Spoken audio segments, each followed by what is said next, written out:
like elastic in nature. From the hardware point of view, customer doesn't need to worry about it. Customer means was us. We are using cloud, right? So we don't need to worry about hardware, right? So everything is virtualized. Even let's say from network, firewall point of view, everything is software, right? It's just a configuration. So one thing what we have is IaaS, infrastructure as a service, platform as a service, and software as a service. And infrastructure as a service, like we have this operating system, application, data, and service configuration is our responsibility. The physical infrastructure, network, and virtualization is the cloud service provider's responsibility, right? So cloud service provider obviously is CSP, right? Sometimes you hear that word or sometimes you will see cloud service provider. That's their responsibility.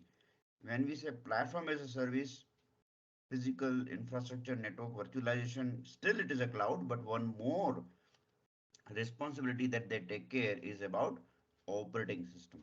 And what our responsibility is application, data, and the service configurations is our responsibility. Operating system is not our responsibility. And when we say about software as a service, even operating system and application is their responsibility. Our responsibility is the data and service configurations. So that is what the basic. And now I'll explain you each by giving an example in the cloud service provider. So for the discussion, I'm going to use um, I'm going to use a Google Cloud platform, right? So let me know once you are able to see my Google Cloud platform window.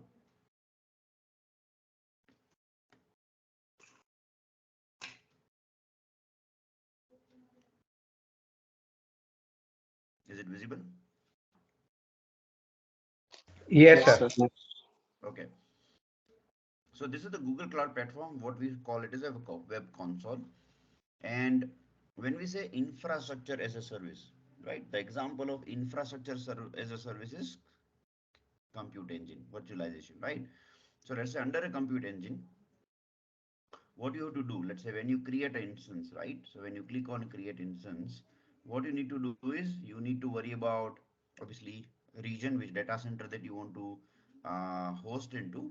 But here, if you see saying that you need to worry about your boot disk. Boot disk means you have to worry about what operating system that you need to choose, right? There are wide varieties available: Fedora, Red Hat, SQL Server, Ubuntu and Windows Server. That means once we select any particular operating system, let's say Ubuntu, and then we give the size. Let's say I want to have a 40 GB of boot disk, and then obviously you select the data center right here. US Central. There are different regions, what we call, right? Regions and availability zones. And these regions means a physical data center, a physical locations of your server into, right? So by default it is US Central one. You can also select something from India, like you can see Mumbai here, right? So earlier Mumbai only was there, then Delhi came, right? In AWS they have a Mumbai and Hyderabad as a location, right? So from the different cloud service provider you have a different location, and then what I want to say is operating system is our responsibility, right? We choose operating system, and then uh, whatever configuration we do, we will go into this configuration later on as an advanced session. But once this configuration is there, when you create an instance will be created, and you will be able to log in right to that particular instance. But your responsibility is, as I was discussing about this infrastructure as a service, our responsibility is operating system, application, data, and service. So operating system is our responsibility. Whatever application that we deploy, maybe PHP, Java, or any other open source technologies like RabbitMQ, right? Memcached or MSS MySQL server if we install, right? So everything is our responsibility. That is application. Even the data which is being saved into that particular disk is our responsibility. Obviously, service configuration is the configurations that we talked about. So this is what we call it IaaS. Okay. Then the second option is PaaS, platform as a service. So the platform as a service is an example, you can say, as a Kubernetes engine, right? As also platform as a service, or you can say one of the service that they have is called App Engine. So App Engine is a good example of uh, uh, uh, let me just say. So App Engine is a good example of your platform as a service.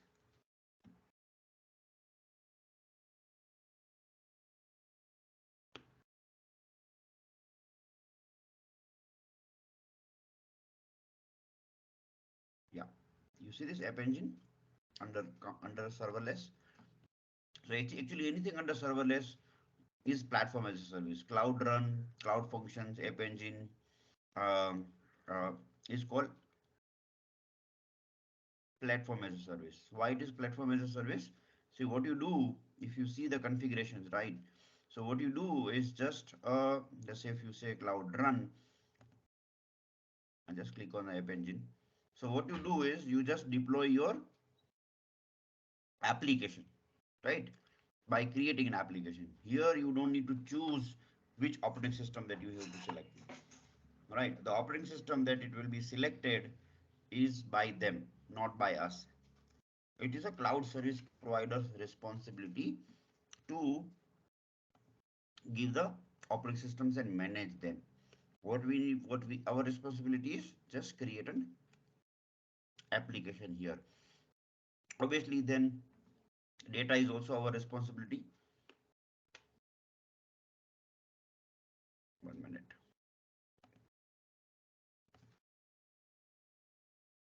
Okay. So,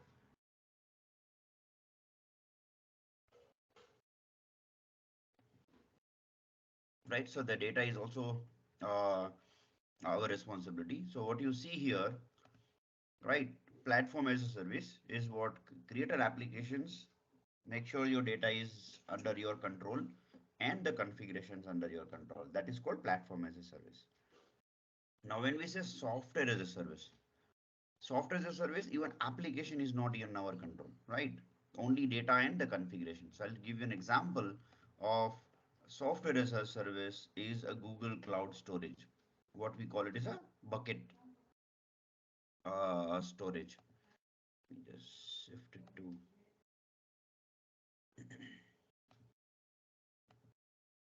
okay. So here, what you see is the Google Cloud Storage, right? Uh, this storage, just create a storage bucket. Okay, I will discuss the storage bucket in detail, the benefits, but I'll just give you an example of what is called software as a service, wherein you create a bucket, right? And then if you see while creating a bucket, no operating system, even no source code, nothing. It is just a name of your bucket, bucket one, bucket one, and some name so that it will be unique.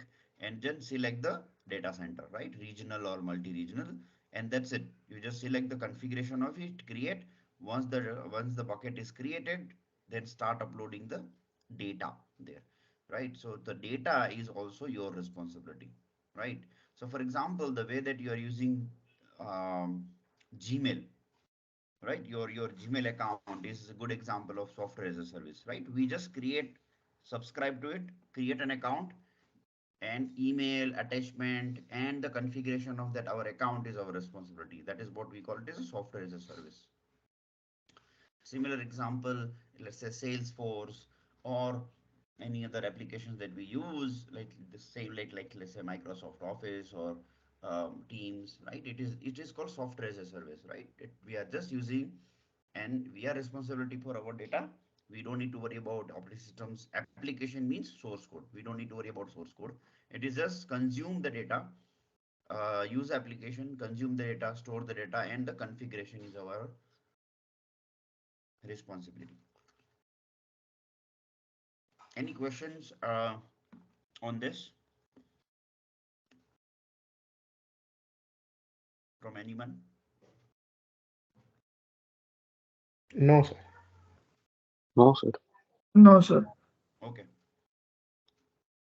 sure, great. So today we'll go little of little bit little advance um, in terms of the overall. So whatever topic that I'm going to cover today, it affects overall solutions, right? In not even infrastructure as a service or neither as a platform as a service. What I'm going to cover today is this regions, right? So regions are affected everywhere, how it should be selected, and why it is critical in terms of the regional. So I'll take one topic, which is the regions and zones, give that as a detail because it's you should know what is this regions and zones all about and how it is affected in multiple areas of a Google Cloud platform. Same thing, I'll give you a quick introductions about AWS as well, right? So that you know from the both the cloud point of view. But this is what it is we will be discussing today as one of the topic in regions. See, the regions are the physical data center, right? So if you see, these are the continent, Americas, Europe, right? And then you have a different um, regions, right? Regions is kind of a data center, right? Data center means is a physical building located in a particular, here city name is also given, so it will be nearby to that city, right? And if you see saying that the regions are one physical data center location within the particular region. Let's say US Central 1, right? Within a particular region, what they call it is a zones, right?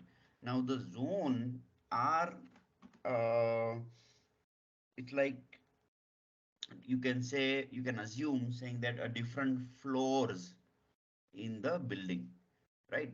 Actually here there is no floor system, right? So don't confuse with the floor and zones, but just say saying that when you have a floor, right, in a building, in one floor you have 8 9 flats or offices, right? They are interconnected, right? They share one uh, common area, right? Wherein one lift, one common area to walk into, and then when you get inside the home or a office, right, it is your private area. So similar, very similar concept of a zone, wherein under a region, a zone is separated by its services in terms of the hardware, in terms of even power outages, power supply, network, everything is zoned. So actually, by speaking technically, the concept of about a data center, right? When we say data center or a server, a set of servers, it is called a zone. And these different zones are in one particular region.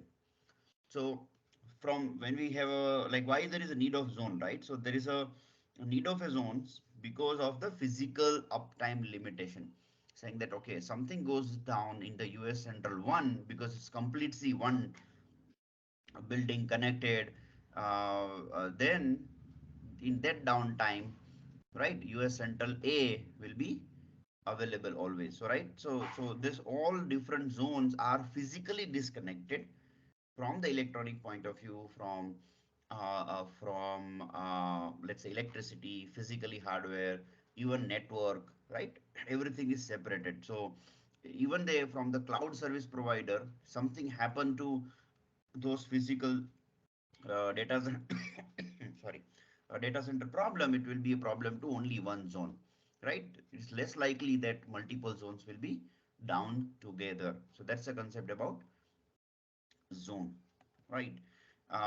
So when you select a particular zone, right? Let's say US Central 1 is a region, zone is US Central 1A.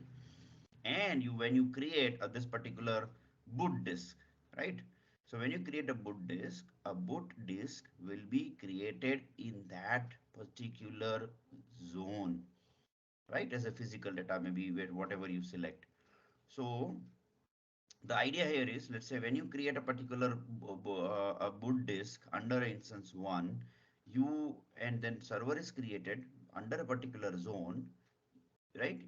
It will not be available in zone other than A. Maybe let's say in B, the boot disk you cannot access. I mean, you cannot access means it has to be attached to the instance in the same zone because it is boot disk is a disk attached to the particular virtual machines requires a high network, right? Bandwidth because it's a IOPS, right? Concept about a input output per second, right? So that's why a zone is critical while we select a particular compute engine. Yes, when we select a region, right, it is depends upon the locations of the data center. So let's say from our locations within India, right, the Mumbai and Delhi will be nearby. So any system created in a Mumbai, and then if you're trying to ping, you will get a less latency, right?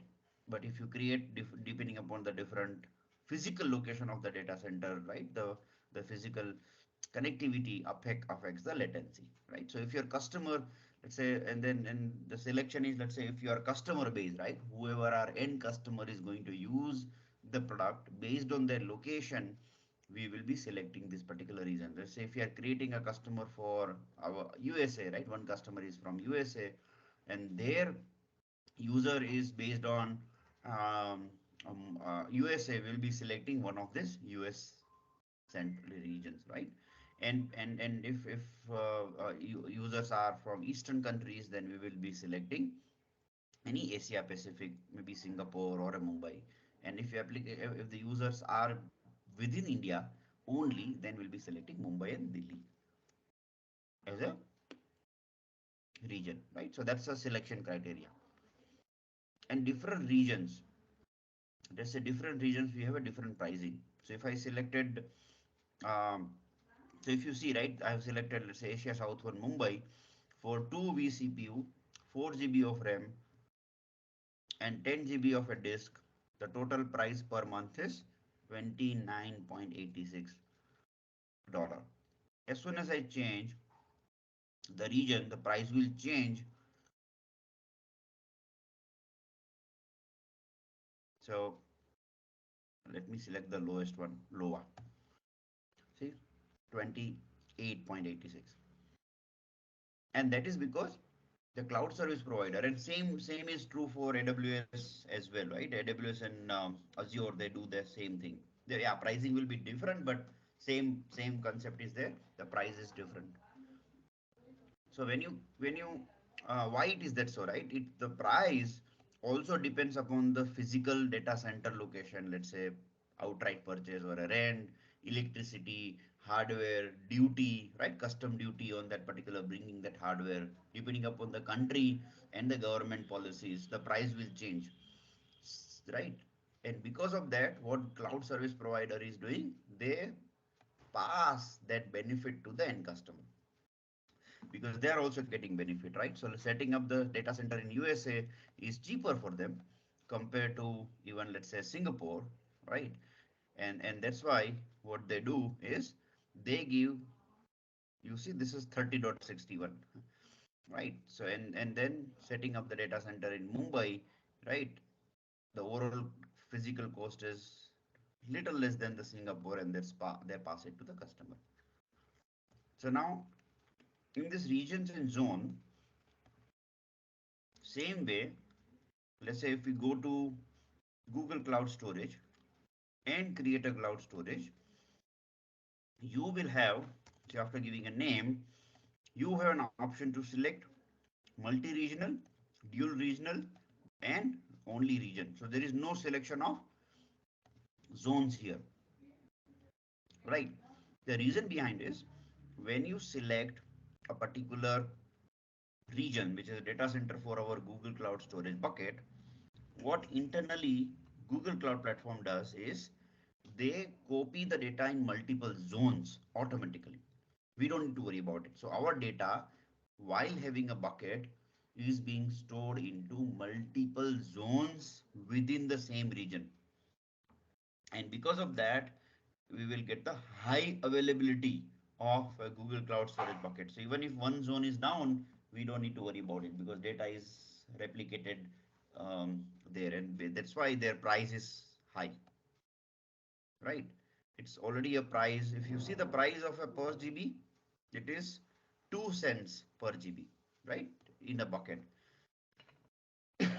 But in the same way, if you want to see the price in the Google Cloud, in the compute engine, and um, a particular, see what is a 10 GB data disk price is $1, right? 10 GB balanced persistent disk, right? It's a SSD, right? And then if you go with, let's say you go with, see, SSD, then the price is also high, right? If you see the SSD disk, because it requires a high availability, sorry, high IOPS, and that's why the prices become high. But when Google Cloud Storage means it is the backup storage, not the real-time storage, not the real-time storage like our USB disk or SSD disk. And that's why the price here for regional charges are less. It is 2 cents. There it was 1 10 cent, right? For 1 GB. For 10 GB it was $1. Now for dual region the price will increase. Right. So when you say region, you will be selecting the regions. Okay, I want to select Americas and I'll select USA and South 1 for my data storage. And now you see saying that if you select the dual regions and select the multiple regions, see the price, right? So this is what the price is. You will be paying for two. Now when we say multi-regional, so multi-regional the price also increased to 26. See what the benefit of dual and multiple region? Even your data will be automatically copied in multiple geography by themselves, and which gives very high availability in terms of storing your data. Generally, buckets are being stored for documents which is less accessible and uh, uh, backups, right? Even when you select a particular storage class, then the price is also different. But we will discuss this storage class later on when we want to discuss the storage bucket as an option detail. Right now, what we are discussing is regional, right? We are just understanding the concept of regions, and that's why I'm discussing, I'm limiting my discussions as per the regions concept about the cloud. So this is about the bucket.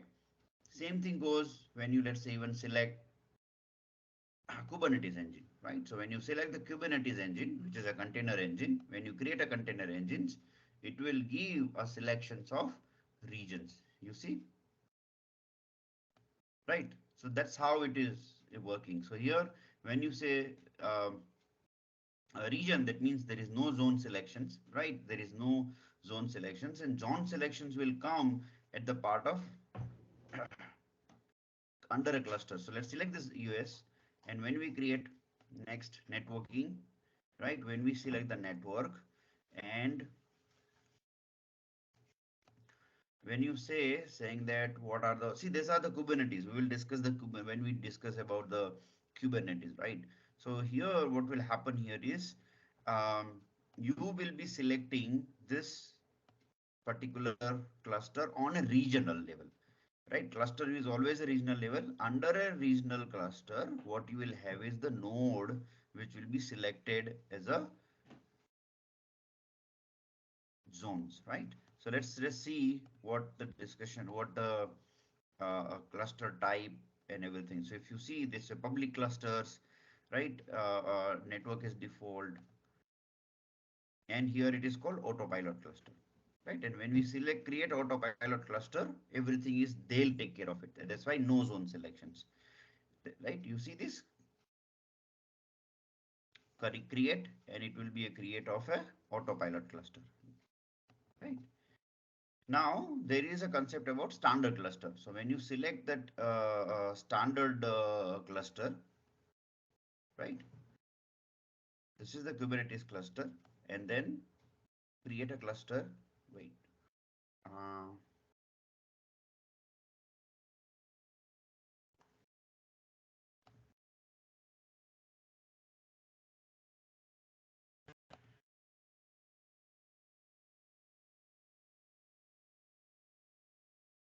see where is an option to have a.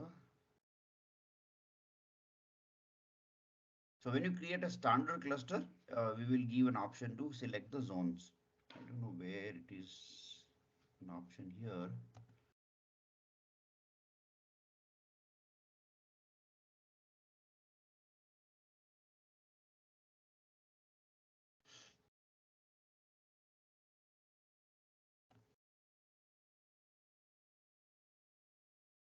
There is no option here. Let me I'll see that. So over here it is actually called a autopilot cluster, right? But when we create a standard cluster, it will also give an option to create a zones under a particular node. Uh, Same thing goes like BigQuery, right? So when you create a BigQuery, which is again a data analytics platform, and when you create a particular, you know, a particular data set, right? What it will do is it will help you. Let's say when you create a data set, what we call in BigQuery, it will ask you to select the region of that particular data set, right? So here, create a data set and you see whether it is a regional or multi-regional. Again, the multi-regional regional concept is same. Whenever you see multi-regional, that means the data will be automatically replicated in multiple regions. Okay, I hope you are able to understand the concept about regional and zones. The last thing that I would like to highlight is any serverless. Let's say if you are going to deploy cloud functions or AWS Lambda, when you create a function,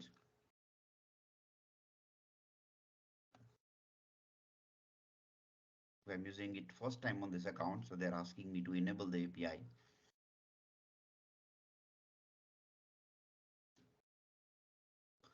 And you see that is asking me to select the regions. There is no zone selection because it will be automatically replicated in multiple zones. So zone downtime will not be affecting the cloud functions.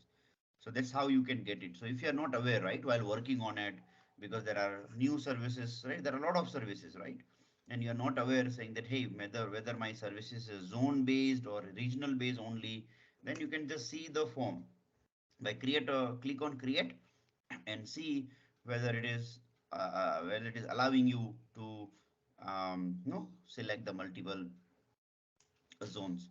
Same thing goes with the Cloud SQL. So I'll give you Cloud SQL has that very beautiful managed thing. So you have a instance ID. I'll just give a password, right, for an example. But you here, from the configuration point of view, do you see this? You select the region and you have a selection saying that whether you see Cloud SQL is managed MySQL instance. That means underlying is a compute engine only, but it is managed by cloud service provider. So you see the options whether you want to have multiple zone. High availability means you select the multiple zones and then the compute engine will be the database cluster will be created by them, right? We don't need to worry about replications and everything. And when you say select zone, single zone, that means you will be selecting just one zone and that in that one zone the particular instance of MySQL will be created. So that's how the zone, multi-zone and regional multi-zones will be affected. Here there is no multi-regional options. Why? Because it's a compute engine. It is a VM server.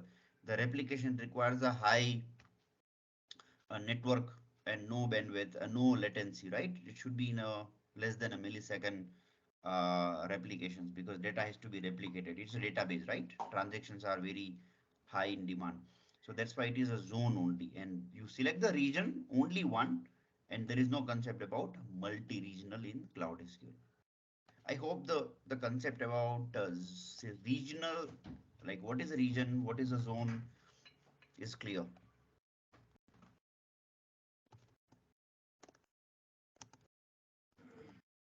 Yeah. So if you are clear, just say something because he's waiting for us, no? Yes, sir. Clear. Yes, sir, it's clear. Yeah. Nice. Yes, sir. Clear. Yes. Yes, sir. So here, this is what it is for AWS, right? In AWS also it is called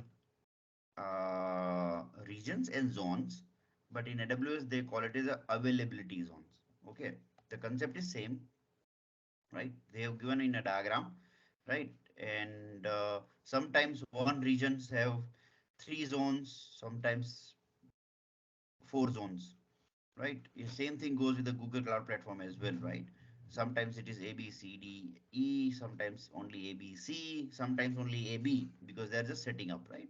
So zones are there, and the name of the zones are also like um, like there in the Google Cloud Platform. The name will be little different, but it will be like this only. Let's check the Asia Pacific. And if you see, it is there in India, Mumbai, right? So now when I like Hyderabad is also there. I think this is not updated, but it's also there, right? So uh, okay, so here it is a Mumbai, and the name of the zones in you know in AWS is also a little different. Little different. Let's say AWS regions names. Okay, so if you see in my screen, the name of zones are, let's say, AP South 1. You see this?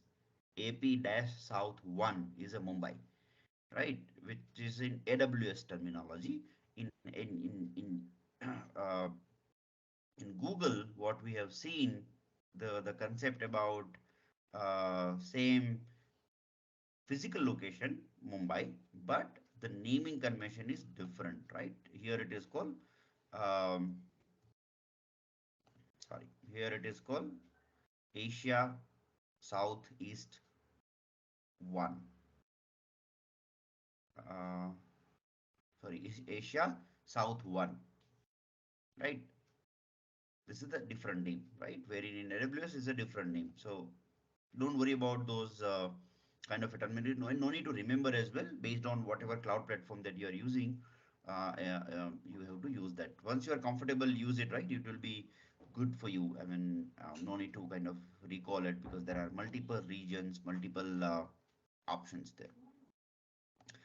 Great. So I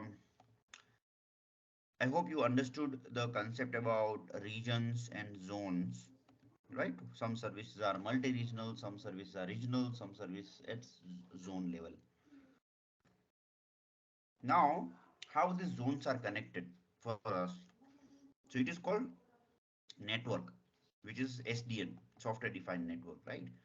So in a network, if you see that all this region, you see this list, all these different regions are having a different subnet under a same network with mul I mean separate internal IP ranges so that it will not conflict. That means if you create a one compute engine in one VM under US West 1, the Google Cloud Platform will provide own any one IP from this range, right? If you create another instance in another regions, let's say it will be Asia South 1, Mumbai, you will get 10.160.0.0. And both will be able to connect. There's one server here and one server here can connect internally using this internal IP address, right? So why it is called internal IP address, but at least there will be internal network interface, NIC card, right? Uh, um, um, and this is how the network works, right? So you can create a different network. We'll again discuss the network component when it comes. You actually there is no need to go into network so detail, but at least a developer you should know saying that hey, this is how the network are defined and being connected. Network strategy is little different in a AWS and in Google Cloud Platform. Here it is called VPC, which is multi-regional and kind of available. There you create a one VPC, and then under that one VPC you have the regions, and then have a compute engine. So a little different. What Google is saying, it is a global by default, and less local, and AWS it is like a local setup at the regional level. We will discuss that in a detail, but I just wanted to say saying that how regionals are, I mean, connected, right? And these IP addresses are again under your project only, right? So maybe um, the beauty like lies here is like if someone under one particular project, right, is creating the US West one, and they will be getting this IP address. It is private to you, right? Maybe another project, another complete project, another no server is being created. US West one will be getting same IP range internally as a VM, but it is completely separate. So that's also we don't need to worry, right? This all IP addresses are for us only to use. No conflict outside this particular project. So this is what the network also there. And under a network, there is a firewall, right? The firewall concepts are no regional. It is just a global, right? Based on the VPC. So firewall works at the kind of a global level. So there is no regional concept from the firewall point of view. Okay. Uh, Good. Any questions? Or I hope the regional and multi-regional zones concepts are clear compared to different services that we have in on a you know Google Cloud Ye- platform. Here, let's say when you create App Engine, region is also that we need to select, right? That which region that we want to deploy our application to. So this is the how it is concept about regions and multi-regions. Great. Any question? No, sir. No, sir. No. No. Great. So now we'll take one use case. Sorry, I don't know why it is redirecting me.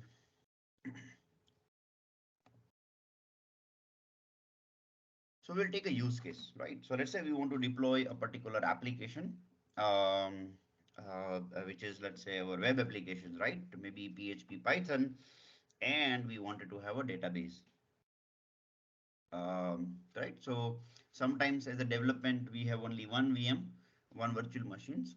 We'll have one everything installed there, right? The way that we set up our computer, right? We set up everything there. Here, in case of virtualization, the best way is to have it separately, right? Database server separate, web server separate. And when you do that, right, make sure saying that you give a good amount of, you know, RAM and CPU to database server. Again, if it is a database intensive workload, if it is a web based and you have to have multiple computations, you have a web server which is giving high vCPU and a memory. Memory is a RAM. The idea is this use case means a web server which is being hosted and the customers are in India, right? Select the regions in the boot disk. Select the regions as a Mumbai, right? And whatever zone that you are selecting, let's say uh, in a Mumbai, when you select a particular zone, right? Let's say Asia, South, you see there are three only. So here you selected C. So when you select the C in the Mumbai, make sure saying that when you create a database server, you should have a database server in the same regions and particularly in the same zone, right? So that the connectivity between the web server and the database server is quicker, less than millisecond, right? Because there is no, almost no latency between two servers running in a same data center. Sometimes what the customer also does, right? Customer setup is like that, wherein one database instance created in C and another database instance for the database replications created in A, right? Web server will be running in one zone and database server will be running in two different zones, and replication is set up such a way that the there is no downtime due to any zone is down, either due to unavailability of network or everything. Generally, now no, Google, AWS, Azure are very stable in terms of a downtime. You don't need to worry about downtime. Even if you run only one instance and one no regions are okay. It is true for the high demand applications, right? You see in the market there are, you see there are, let's say, let's think about the way that we are using WhatsApp as an example, right? So if WhatsApp is down just because of one data center is down, even for 5 minutes, it will create a havoc. Let's say Facebook, right? Or even let's say Flipkart or Amazon, right? Those, or let's say our stock market center. So that's why what they do is they create a multi-zone databases and with the replication, so that any given point of time, even the zone downtime will not affect the applications. Obviously, you have to pay for extra server, but the availability is high. Great. So this is what the one of the use case. Another use case you can say, saying that you have, right, say one server which is a web server, and create a database in the same zone. And while creating the web servers, you create a web server in auto scaling mode. Now, auto scale means what will happen is you create a web server, right? Let's say your web server one, and while after creating a web server, you set up that web server, right? You set up your web server applications like Apache, Tomcat, Nginx. You set up your source code. Everything is there in the particular image. And then what we'll create is you create an image. So here you see there is an instance template. So what instance template means, you create a image first. Image is like a copy of the particular VM of a disk. Basically, it's a disk copy only, right? Which will have all the operating systems, our data, our configurations, right? So once the image is created, what you do is you create out of the image, you create an invoice template. So difference between image and template is image is just a disk copy. Nothing else. The disk will have a disk size. That's it. Nothing else. No CPU. You see, there is, because it's just a it's like our external hard drive and copy, right? We create a copy. Now, instance image template means you create a template saying that what type of a configuration, which regions, what is the CPU type, the architecture, hardware architecture, what you want to have, correct? What are the vCPU or the RAM memory that you want to allocate, right? Obviously, when you select this boot disk, right? So when you say boot disk, you can change the boot disk to select the images created by us, right? Here it will be image, right? Whatever image is being created by us, it will be available here. And we select the disk. That means no configuration is required. It will just take it up, whatever it is created by this image under this particular instance template. So when you create a template, it will not create a compute engine instance. So the configuration what you see is very similar to our creating the VM, right? So if you see almost all the options are same, like you create a VM and create instance. You see, same vCPU, machine type, right? Boot disk, firewall. So template and instances configurations are almost same. The difference is when you create a template, it will not create the virtual machine, right? It will just create a template. Template is like, you can say saying that, okay, the configurations of the compute engines, everything, how it look like. And what you need to do only this, take this and just spin up the virtual machine, right? So here there is an option, right? So when you create an instance, it will give you the option here. You see this, there is a new VM and there is a new VM here from, just select from the template, right? So when you select from the template is created. That's it. Select the template and just create, right? So this is how the template works, and this is how what will work is in terms of auto scaling environment, right? So auto scaling environment is this instance group, right? So you create a group and just give a name of the group, and what you select is instance template, right? Template, as you aware, right? Template is what, just a configurations of a particular VM. So create a template, say single zone, right? I want my computers in a single zone, and you say how many instances that you need. You'll say 5. So what it will do, it will create a 5 VMs based on this instance template configuration. Right, instance template will have firewall configuration, CPU, boot disk, everything as regions, right? Whatever we have seen, everything is being selected as instance template, which is like a configuration of a VM. You select the zone. Now you know the concept about zone and multiple zone. 5, and then just say create. So what will happen here is that group of instance will be created for your web server in an auto scaling environment. It will be listed here only. It will be created so that if one instance is down due to server problems, operating systems problems, disk size issue, right, or the workload increases on our web server, it will automatically create the 6th instance and it will keep it running under your fleet of instances. That is what we call it is auto scaling, right? So let's say think about IRCTC, right? In the morning, we have this high booking, right, between 8 to 12 o'clock in the morning, right? So they have a huge list of servers running, but in the evening, database is okay, but web server has to be down so that you don't need to pay more. Same thing goes like in, let's say think about our social media websites, or even you can think about Flipkart, right? So the Flipkart servers do not require Flipkart servers in the office hours or in the night time, India night time, right? Yes, there are few servers running 24 by 7, but then in the morning, in the evening, Saturday, Sundays, you need a high demand of servers, which should automatically scale based on the demand, based on the need. And that's why you need to create a instance group. Okay.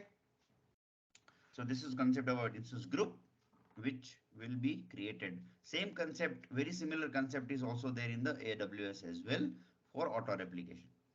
Okay, so concept is same. Maybe terminology will little different here and there. The image will be created out of image. Image means your disk, right? What type of application data and configuration that you want to do. Then create an instance template, attach the instance template to the instance group, and instance group will take care about your auto scaling, means your number of instances. And generally it is required for your web server, right? The traffic, whatever is serving the traffic. See, database, you cannot make it auto scaling like that, because for database, you need to have a data to be replicated as well, right? Let's say you have 50 GB of data in your database. Now another instance is created. See, first that 50 GB data has to be moved into the database. Another instance created as a replication, and then it will serve the traffic. While in web server, it is just a static source code. It has to connect the database, perform the checks or a manipulation of the data, and serve the traffic. So that's how the web servers has to be auto scale, and database requires a replication. So there is one more concept before I conclude the virtual machine. So there is one more concept there in the Google Cloud Platform, there in the AWS as well. It is called preemptible. Here it is called preemptible virtual instance. There it is AWS. It is called spot instances. Let's think about what is spot instances or a preemptible virtual instances. See what is a size, what is a price for this? Let's say Mumbai.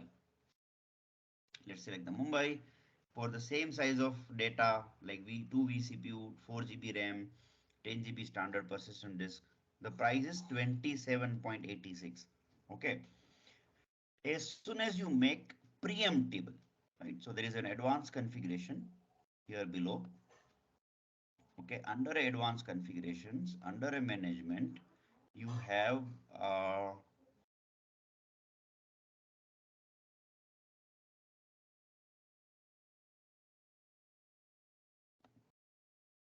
where is that preemptible.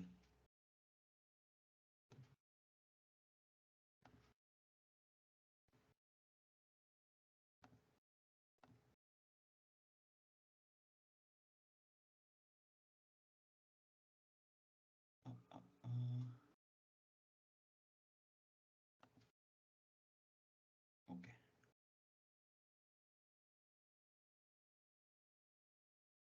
Yeah. Uses VM provisioning model standard, right?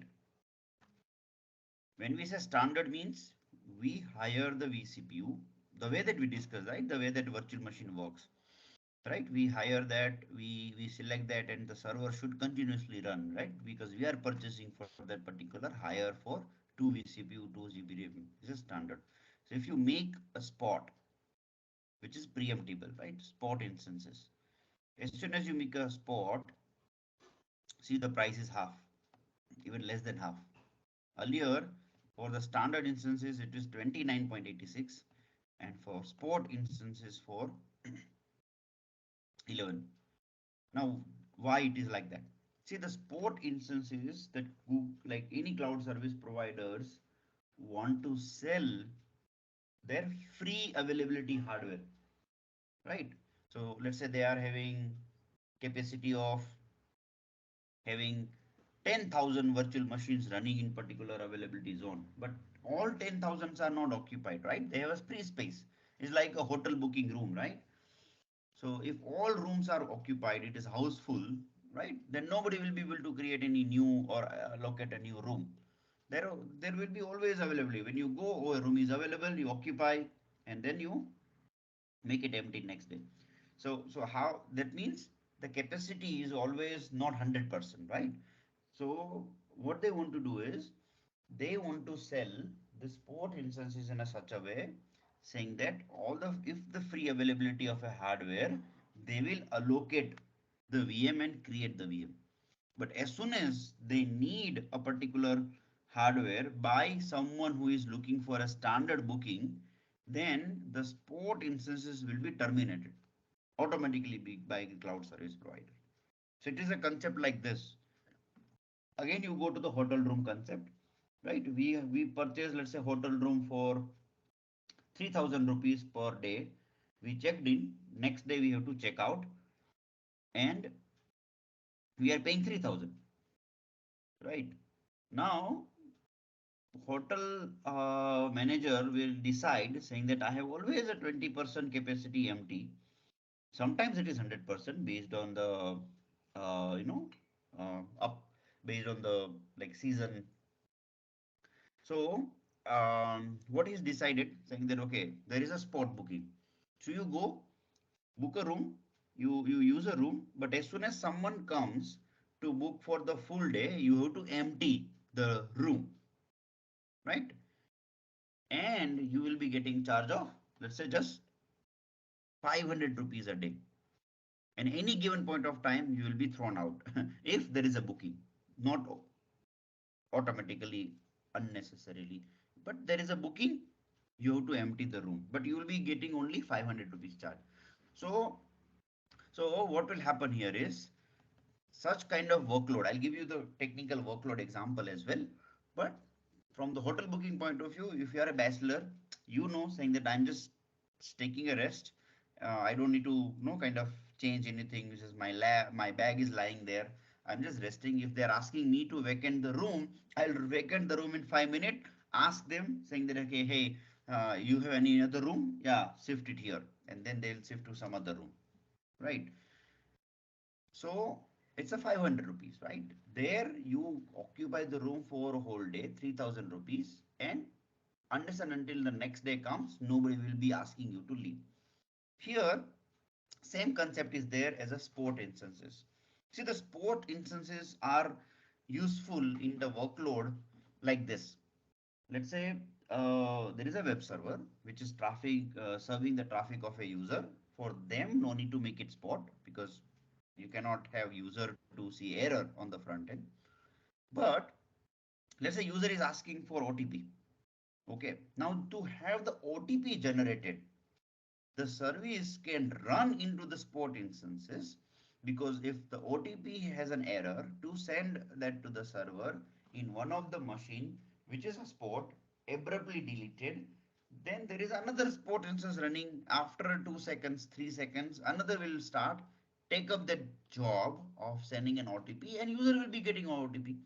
Because getting an OTP on the user side or sending an email or any other notification, it's okay to have a delay, right? So those kind of workload can be moved to the sport instances so that you will save the money, and the traffic which is only being served to the user serving the front end will be in a standard instances, okay, or the database, right? Database also cannot be on a sport.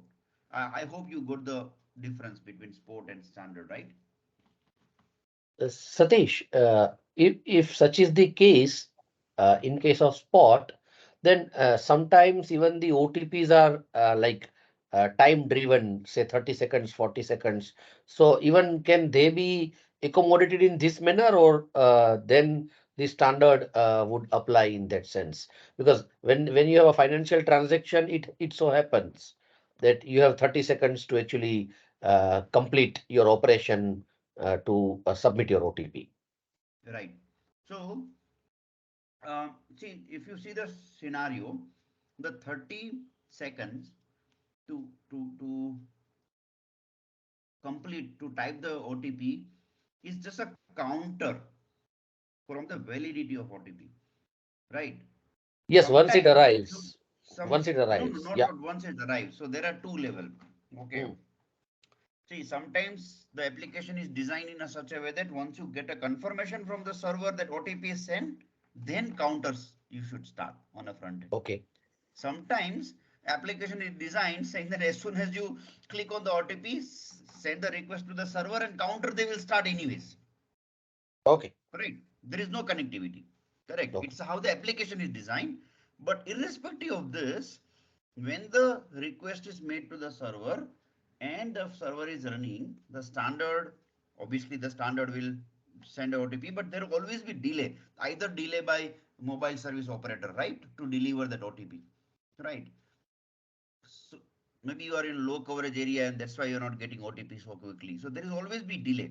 So even the service on our side is getting stopped and another server is taking that request, and starting the server time is just a 5 second. You just keep the server is what I would say lightweight for those kind of a fault tolerance workload, right? Then what will happen is within the 5 second it will send an OTP and then you will get that OTP on the mobile. Little late, could be due to the mobile service operator delay or could be due to delays because of such sport instances getting stopped at the time the OTP is being generated, which is very less scenario. Yeah, but many a times people observe this while they actually log into certain applications.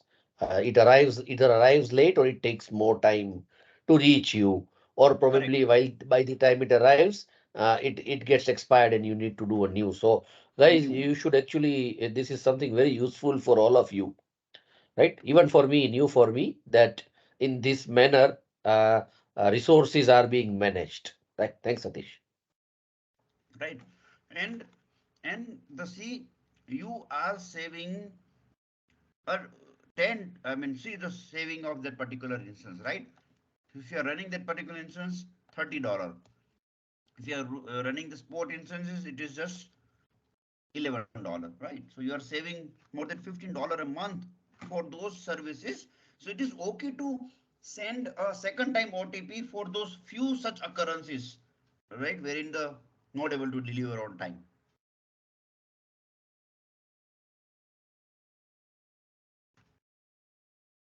The another example of this sport instances and saving that money is reports. Okay.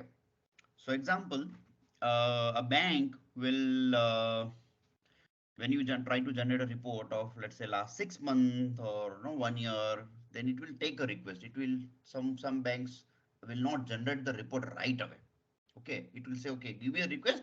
I'll send the statement in email. So now here what will happen? There is a processing required, right?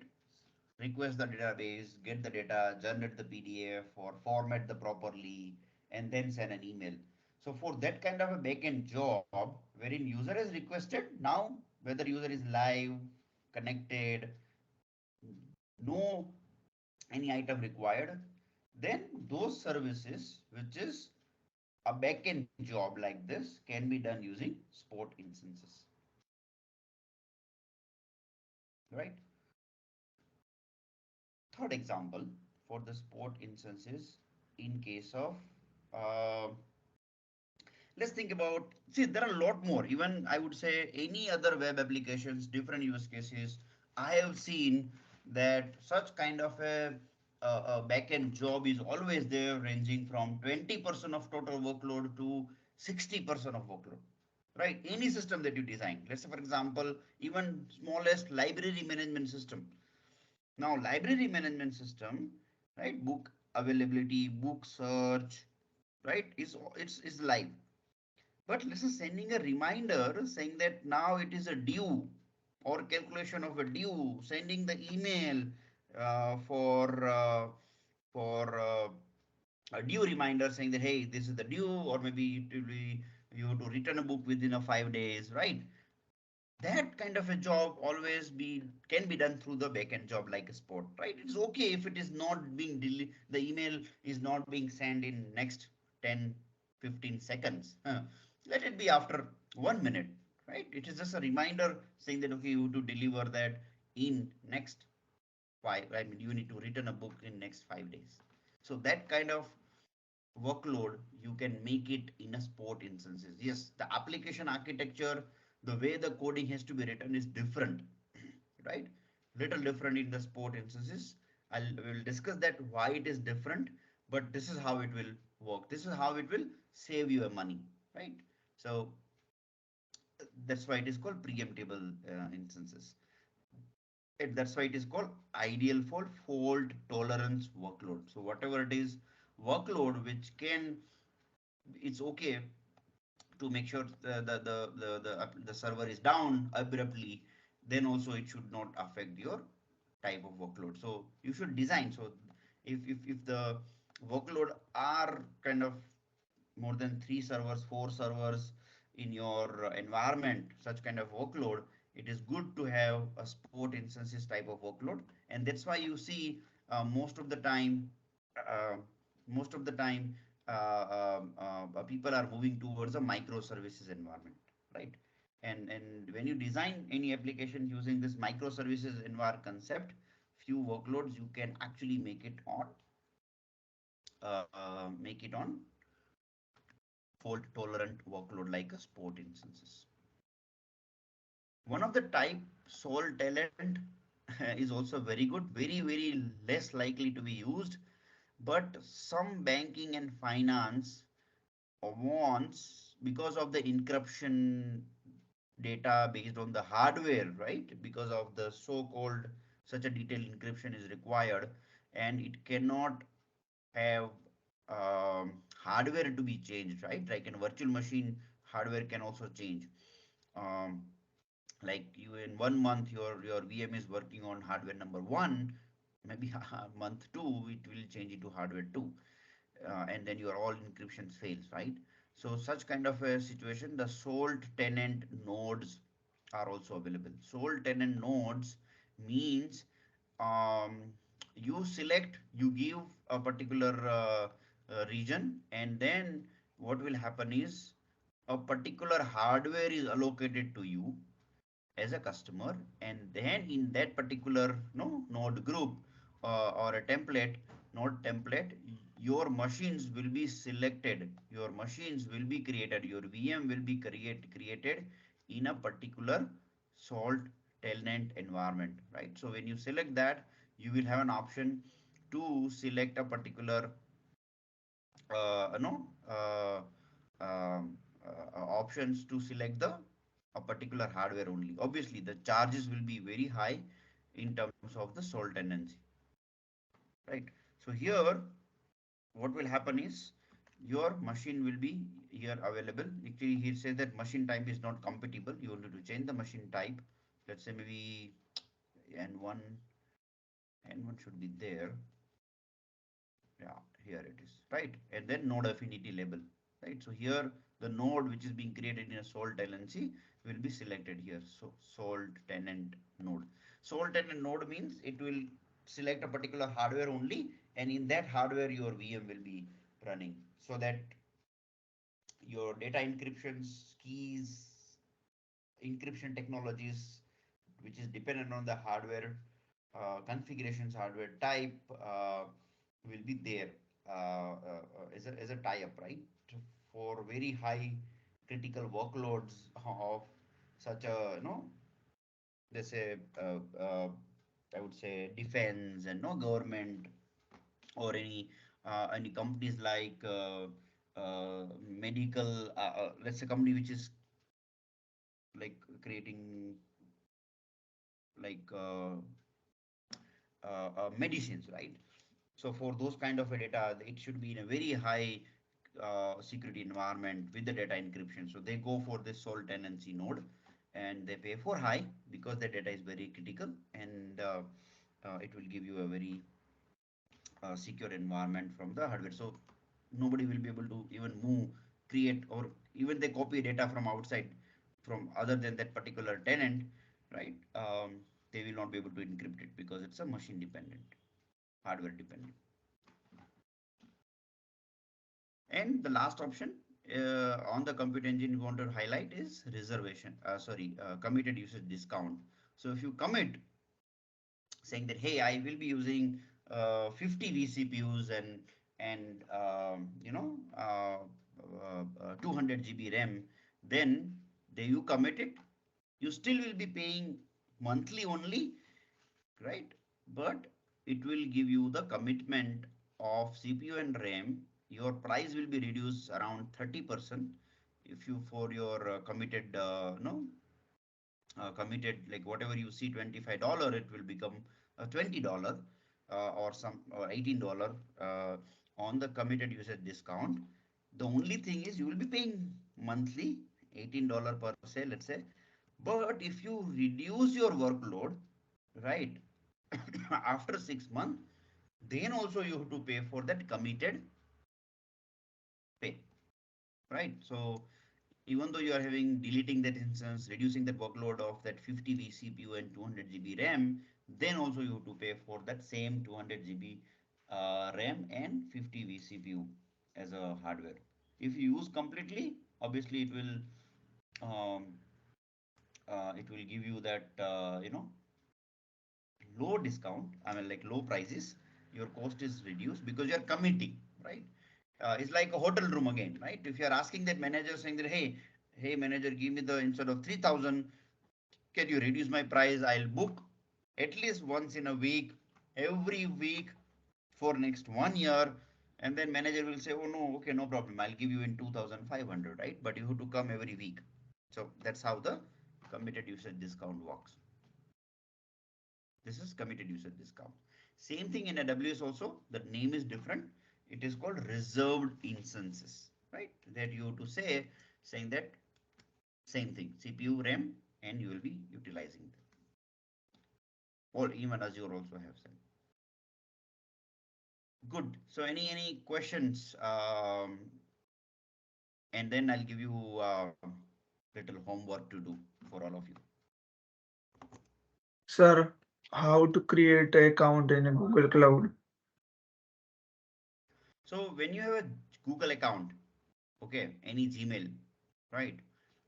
Yes. And you go to console dot google console.cloud.google.com.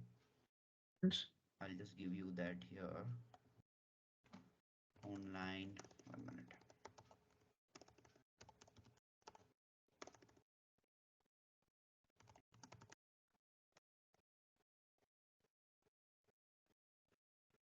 Okay, you are able to see my screen with the online notepad, right?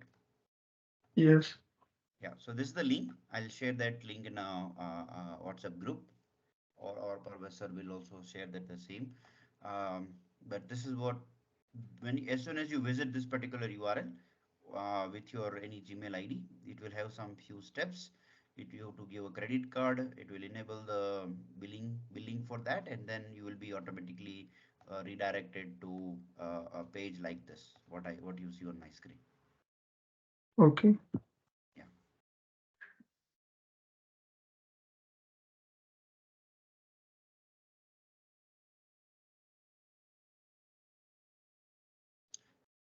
So I am not covering this TPUs and I'm saying I'll give you an example. So like there is no need to teach each and every items, right? Even you see in the instances, right? When you create instances, there are GPUs as well. Okay. See, and you know, right? It is just a different type of hardware. Right. Now, different type of hardware requires a different type of workload. Let's say if you have a machine learning data to train a data, you need a GPU, right? And it's just a common understanding. So that's why I'm not covering in a detail. I'm just giving you a highlight saying that, hey, you will be able to see such GPU. You will see the price, right?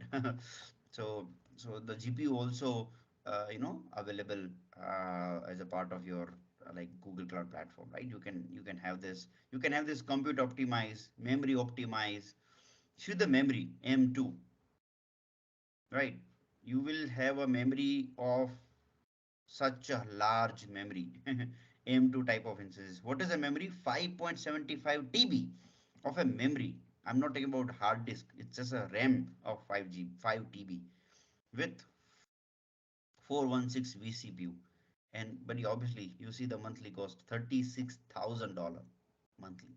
So that kind of a capacity is also available for the higher workloads. Let's say when you have a larger data to be spinned up, same thing like a DNA analysis or for the medicines or the machine learning, right? Like they use this kind of a workload. Yes, for a web services and everything, this kind of workloads are good enough, right? E2, like N2, and then N1. See, the one of the homework that I would like to see, quickly glance through this kind of a series, right? Um, Saying that what is this different type of CPUs are available in either of these, Azure, AWS, Google has this, and right, the way it's the thumb rule is like this, right? Like the AMD servers, AMD CPUs are different price, Intel CPUs are different price. So it's the same thing. This is the Intel CPU, this is AMD CPU, right? This is AMD Genoa, right? And that's why it is a different price. That's it, right? Because it's a CPU priced at a different cost, and that cost benefit is given to end user based on the type of your workload. But yeah, read this a little bit of service types. Um,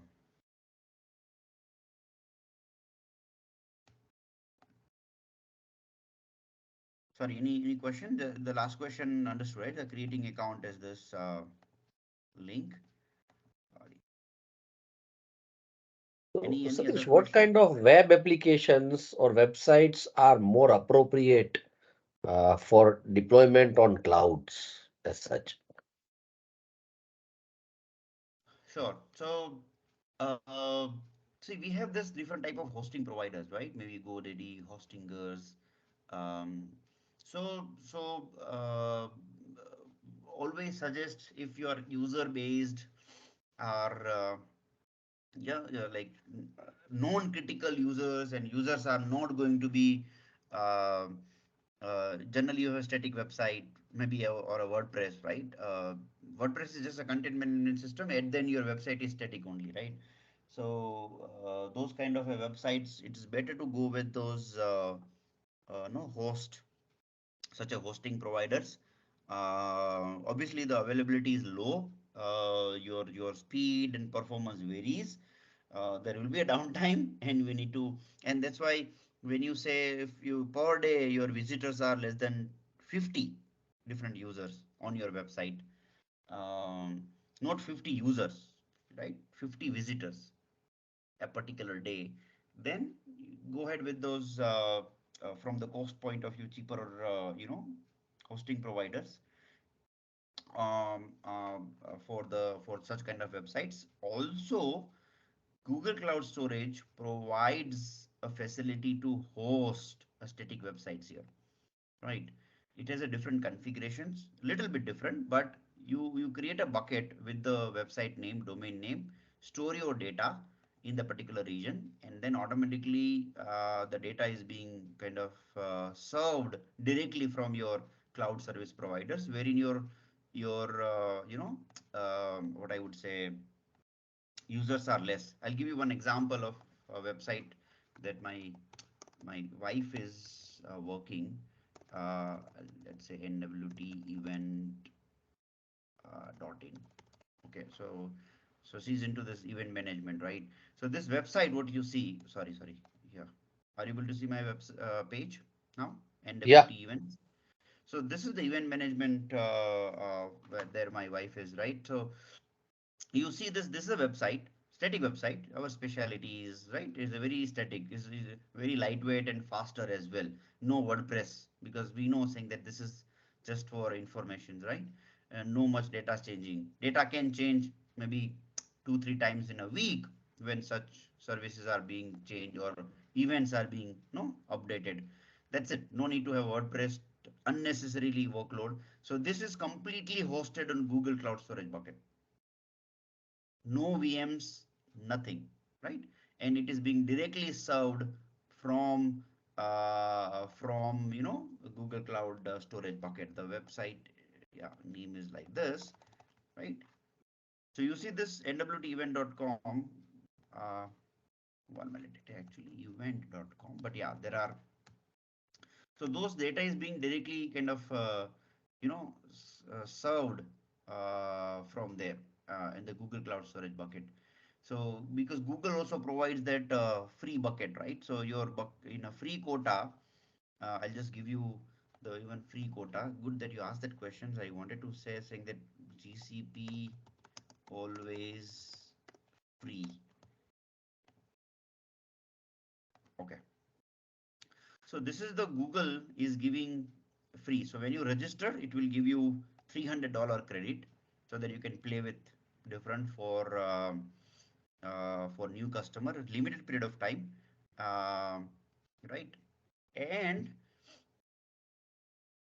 um, then there is a free tier product, correct? Free period product means compute engine, one compute engine, E2 micro is always free. It will not charge, but it has to be in US region. But yes, obviously CPU and RAM is very less. I'll show you how. But yeah, this is a free cloud storage. 5 GB of monthly storage is free, right? So whatever total any number of bucket, but yeah, you when you say 5 GB of data, which is a standard storage, is always free. You won't get any charge. So what I did is create on a website cost is website data is not more than, I mean, like 1 GB or 2 GB including images and no HTML CSS. So what I did is I created a bucket for their website stored so that it will be free Google Cloud storage, 1 GB, less than 1 GB data, right?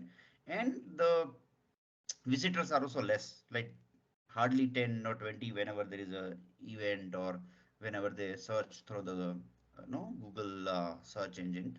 So almost I have received like 5 rupees or 10 rupees per month charge whenever there is a no network outgoing egress charges, otherwise zero for a month. So from last 1 year in total, I have been charged less than 100 rupees for those three websites. Okay. So this how, sorry, we should be selecting the hosting based on the data. right. So for you all, I think this is very important. Satish, say if there is a digital platform or news platform, I mean, there is a site called thegreatworld.in.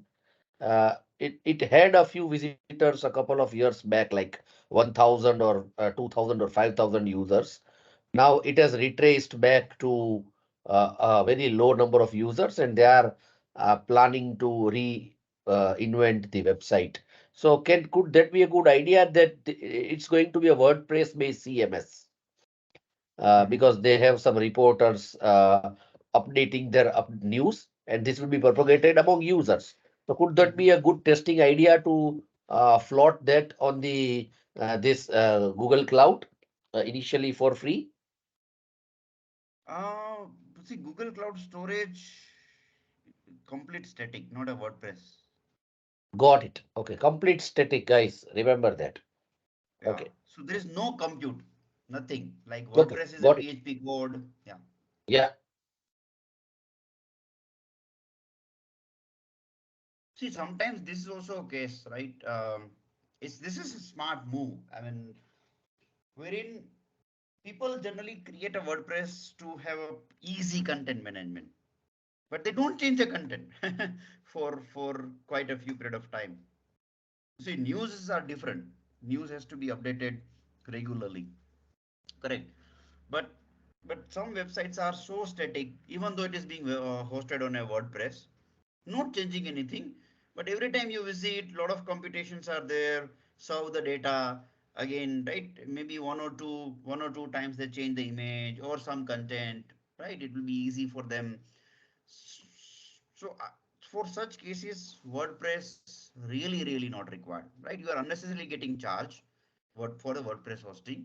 You security risk there in the WordPress. WordPress sites are more dangerous from the security point of view. There are security loopholes and speed, right?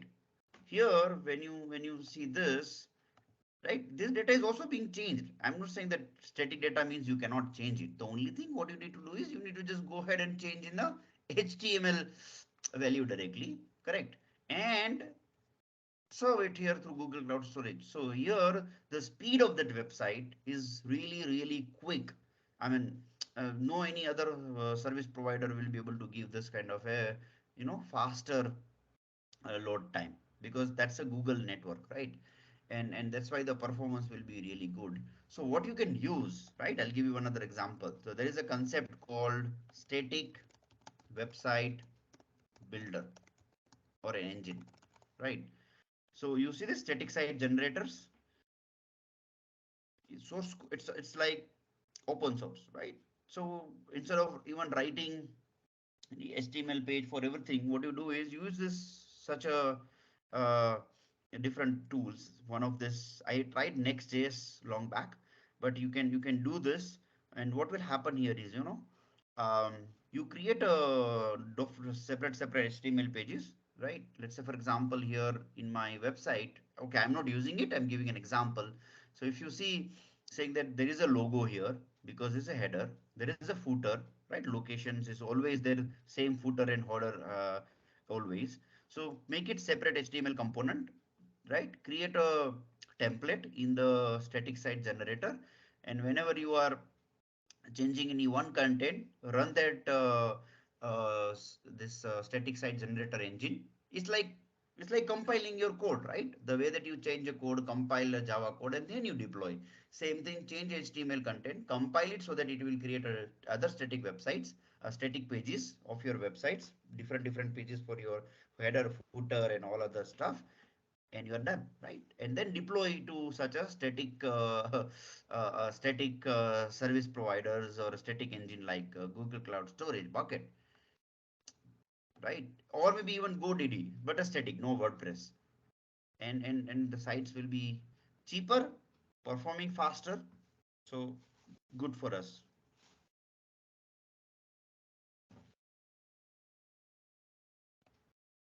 All right, guys. Do you have any questions? Yes, sir. What is a Docker in a cloud? Good. Docker. So I'll give a quick, as you ask questions, I'll give you quick answers, but we will have a Docker specific sessions at the next. See, Docker is the lightweight wrapper around your applications. That's called a Docker. And Docker is an, again, image, lightweight image, um, will be deployed under a Kubernetes engine. Right. So actually, when you create a Kubernetes cluster, a cluster will be created, and then what you do is you deploy a Docker there. Right. Again, Kubernetes is a Docker management system. You can deploy directly here with a different service, different options as well. Cloud Run. See, Cloud Run will also work like you. It will take a Docker. as a image and it will run as a service. So Docker is something which is lightweight, can be deployed under a orchestration tool like a Kubernetes, or it can be deployed like this, or it can be deployed like in a compute engine in a Docker runtime, right? Which is less likely. Very few people, I mean, percentage wise, very few organization use the compute engine and the Docker runtime. Otherwise, they will use a Kubernetes. Mostly is a Kubernetes. Very few times they use a cloud run. So the Docker is basically the wrapper, so that you don't need to worry about OS level, you know, tie up, so that your OS is their part of the Docker and your source code, and whatever it is running, it is running. So very simple example for all other people just to learn a Docker. So see, we deploy a PHP source code or Python into a Ubuntu server. Now, but Ubuntu itself is having lot more other things running. We never use it. Example SSH, VI, or other commands, right? Like grep and lot of commands are there, right? Lot of other services, network, firewall, kernel services are always running. We never use it, right? Or we don't need to use it. Why? Because it's a web server. You execute your PHP code and serve the traffic. That is a purpose. Why do you have all other extra stuff? So for that, a Docker is designed. Docker is invented, saying that have a Docker, have a OS, base OS, put your source code, and as a lightweight environment, which is running under a compute engine. That's called a Docker. Is there Okay, anything else sir. that you want to know about Docker? So this is a very basic thing, but let me know. Yeah, but we can take it while it comes, right? The core Yes, yes. So Docker pointer is has going already to be been a taken. separate Yeah, discussion, separate 1 hour, yeah. more So than 1 hour yeah, discussion only on Dockers. yeah. But before that, whatever Satish asks to just see that you all do that homework, because he has almost spent say around 1 hour, more than 1 hour 30 minutes, say around 1 hour 40 minutes for this talk. So right, all of you are required to complete the assigned task. Then we can have the next session, because you must be asking questions that he probably will find it hard to answer, right? What you did. So take your assignment properly, so that, I mean, even he enjoys his next talk when we meet again. Okay, sir. So the first, maybe you can write it down. The first is try to read about this different series. Okay, I'm not going to ask any questions, remember, right? For you, you have to read, right? If you are not reading, it's your loss, right? So read about this different series. No need to read why it is critical and where it is mapped, what is good. Even I don't know right now, really, right? And I don't need to, right? When any customer comes to me saying that, hey, can you help me to define which series is good for my workload? And then I read, try to understand that workload and then try to map, right? No need to read and keep handy in your mind right now, but just to remember what is this machine configurations, including GPU, memory optimize, computer optimize, and general purpose series. It's such categories also there in AWS, Azure, and GCP. So you need to read about what is this different machine types or the configurations based on the CPU and RAM. Option one, I mean question one. Under a boot disk, what is this extreme persistent disk, balanced persistent disk, SSD, and standard persistent disk? Basically, what is this disk type, right? That you need to read. That's a one. Sorry, second. Okay. Then you need to read about this regions and zones little bit more. Maybe you will be reading the same thing that I've explained, but it is very critical component in the future.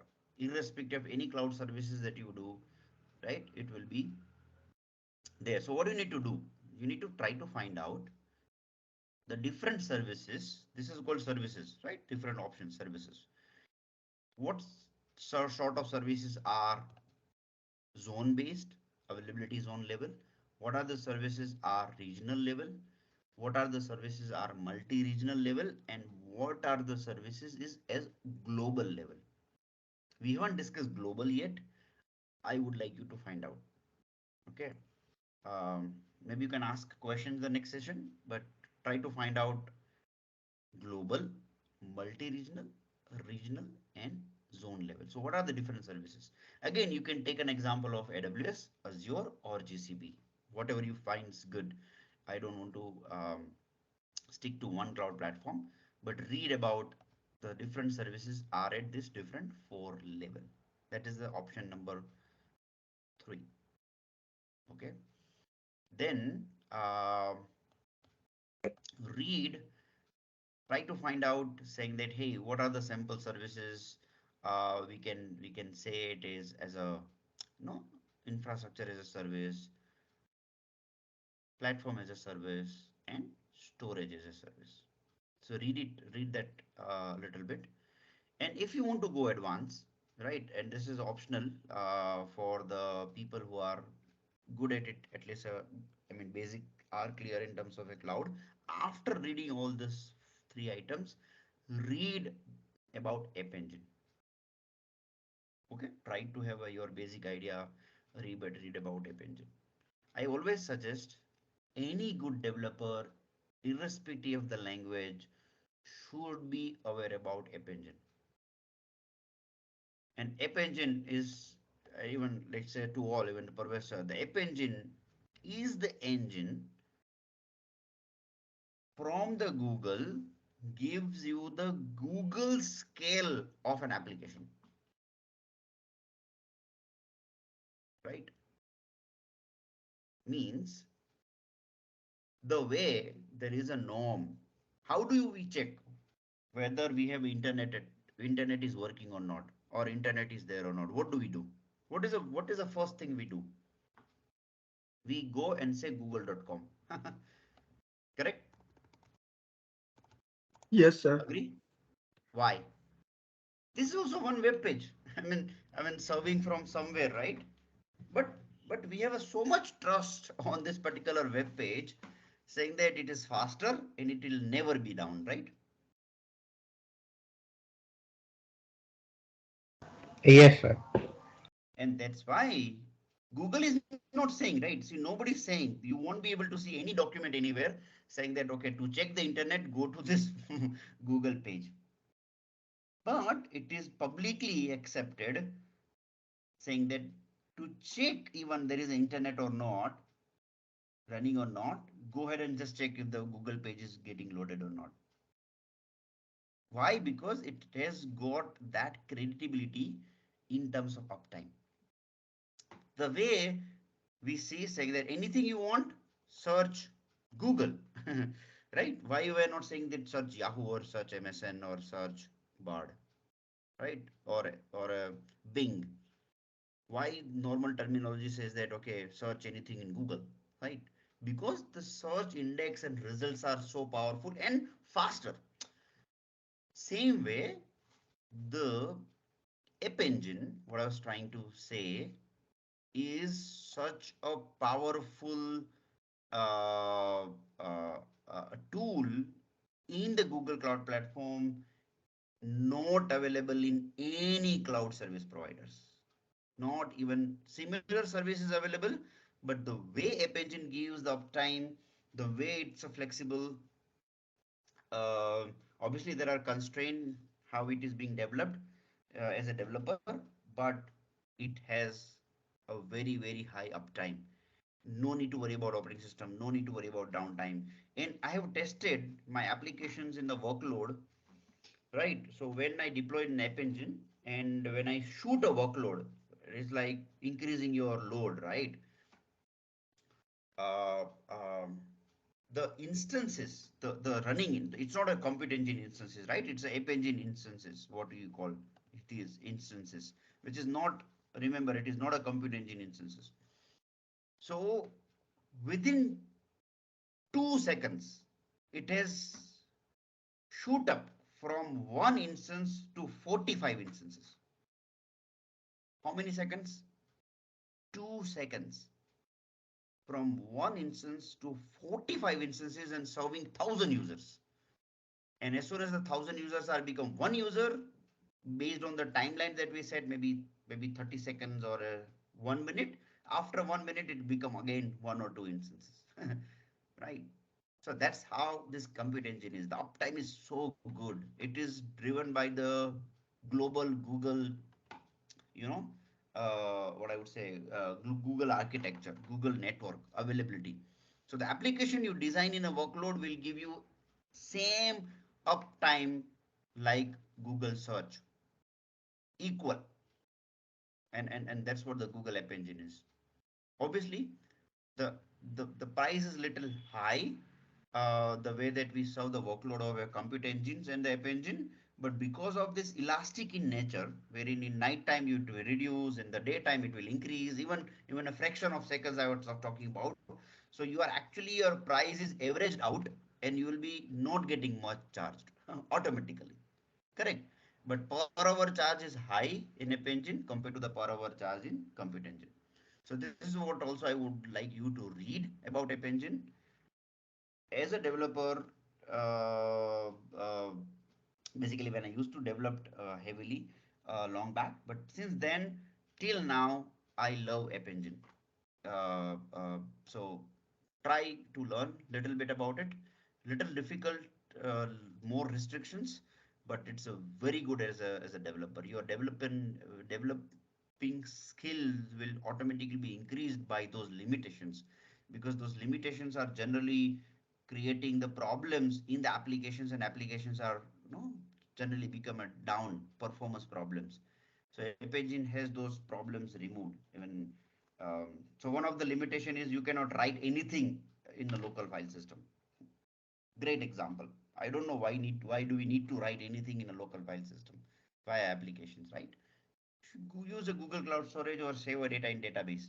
Your source code engine should be a immutable. Immutable means no change should be there, so that it is a automatically a security risk free. So that's how the app engine is. Uh, Maybe you read a more, and after the Docker, when if the time permits, later on the sessions, we will take the app engine as well.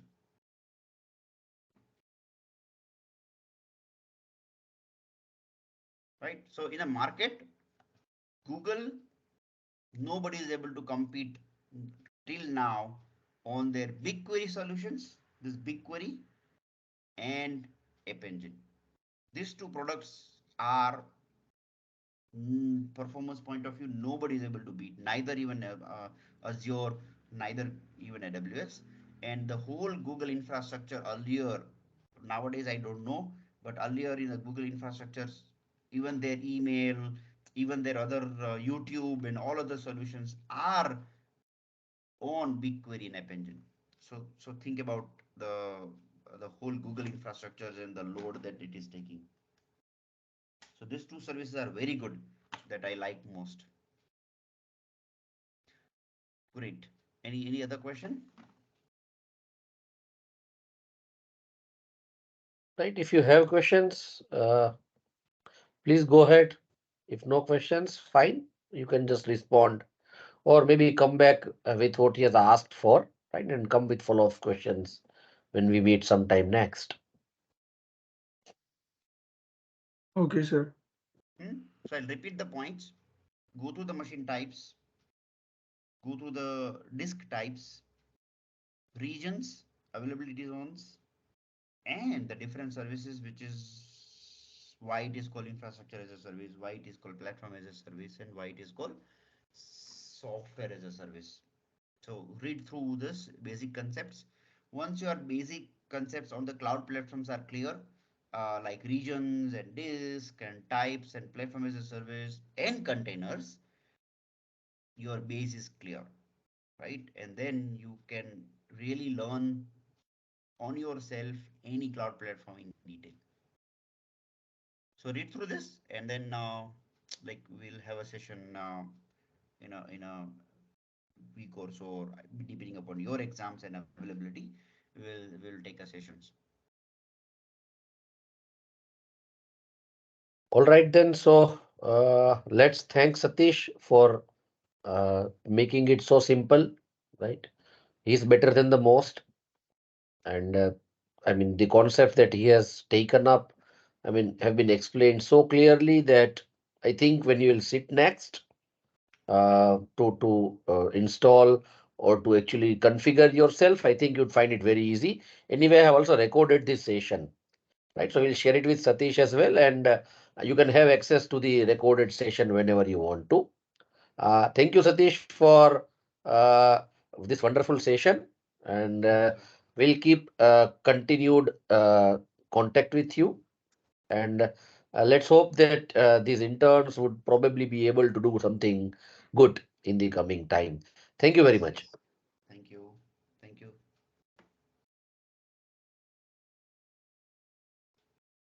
All right, then. So, guys, you can